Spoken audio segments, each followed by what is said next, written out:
yang pertama kita berterima kasih kepada pemerintah Indonesia yang sudah melonggarkan kebijakan karantina. Dan sekarang juga kepulangan dari luar negeri itu hanya PCR saja. Kebetulan saya juga kemarin baru pulang dari Saudi pada tanggal 25 Maret 2022 dan langsung mencoba layanan terkait dengan PCR. Kebetulan saya keluar pertama kali ya, yang pertama itu layanannya sangat cepat sekali ya. Kita datang mendaftar, setelah mendaftar kita cross check kartu vaksin 2 kali dan membayar biaya sebesar 275.000. Setelah kita membayar biaya 275.000, lalu kita tes PCR dan kita sudah diperbolehkan pulang seperti biasa. Ini menunjukkan ya sebentar lagi insya Allah Indonesia akan terbebas dari pandemi. Karena di beberapa negara termasuk Arab Saudi juga tidak mempersyaratkan PCR untuk masuk ke negara tersebut. Sehingga ini merupakan kebahagiaan bagi kami semua dan tentunya masyarakat muslim yang akan melaksanakan ibadah umroh, Mbak Sinta. Ya Pak, lalu seperti apa sih Pak sebetulnya kondisinya nih ya Pak ya dengan adanya tes PCR ini bagi jemaah terutama pasti kan ada penumpukan dan juga pasti akan membludak. Apakah ini juga berdampak begitu Pak? Betul, terkait penumpukan di beberapa hari ke depan memang terjadi penumpukan karena memang ini baru beberapa hari ya, sehingga saya berharap kepada pemerintah untuk bisa mendata keberangkatan dan kepulangan.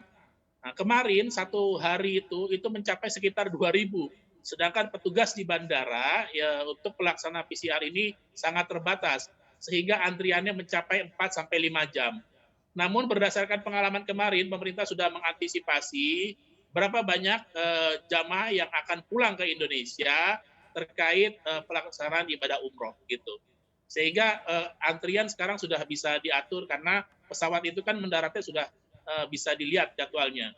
Dan petugas sudah bisa diantisipasi untuk sekitar 1.000 orang, disiapkan sekian petugas sehingga tidak lagi terjadi penumpukan seperti kemarin. Iya, baik Pak. Lalu jika kita lihat begitu ya di sisi lain kan sejumlah kelonggaran ini sudah diberikan gitu Pak, baik dari pemerintah Indonesia maupun juga Arab Saudi. Apakah sebetulnya menurut Anda tes PCR ini masih diperlukan begitu Pak? Menurut kami ya tidak perlu karena kita di negara tujuan pun sudah tidak dites apa-apa. Bahkan kemarin ketika kita pulang dari Saudi, kita memang melakukan tes PCR. Namun pada kenyataannya, hasil tes PCR tersebut dari negara asal kepulangan umroh itu juga di sini tidak dicek. Nah, di sini tidak dicek. Nah, sehingga menurut kami ya kalau memang sudah bisa dibebaskan, lebih baik dibebaskan. Ini juga akan mempercepat proses pertumbuhan ekonomi pasca pandemi. Baik Pak, lalu dengan sejumlah kelonggaran begitu ya Pak ya yang sudah ada. Bagaimana animo masyarakat yang ingin umroh saat ini? Apakah jumlahnya semakin bertambah begitu Pak, meningkat? Jumlahnya semakin bertambah, menurut saya kenaikannya bisa mencapai 15-20%. Karena sudah 2 tahun ya mereka tidak melaksanakan ibadah umroh, tentunya kerinduan masyarakat muslim untuk melaksanakan ibadah ini sangat tinggi. Hal ini dibuktikan ya kan dengan penerbangan di setiap hari itu flight-nya full dan juga hotel-hotel di Arab Saudi tingkat huniannya full. Walaupun memang ada beberapa hotel yang memang belum dibuka karena selama 2 tahun juga belum beroperasi. Tentunya saya melihat animonya ini sangat tinggi dan semua pihak yang terkait dengan penyelenggaraan ibadah umroh dan sebentar lagi akan dilaksanakan ibadah haji bisa mengantisipasi hal ini sehingga kita bisa meminimais permasalahan-permasalahan yang terjadi di lapangan. Bagaimana nih pandangan Anda terkait prospek bisnis perjalanan umrah dan haji tahun ini dan juga tahun ke depannya? Untuk prospek saya rasa masih menjanjikan ya karena ini kaitannya dengan perjalanan wisata rohani. Tentunya masyarakat muslim di Indonesia dilihat dari trennya dalam setiap tahun meningkat 15-20%. Sebelum pandemi tentunya jumlahnya kurang lebih 1 juta orang yaitu masuk dari Indonesia untuk melaksanakan ibadah umroh. Dan kita menjadi negara nomor 2 terbesar di dunia penyumbang jamaah umroh di Arab Saudi. dan tahun berikutnya juga meningkat menjadi 1,2.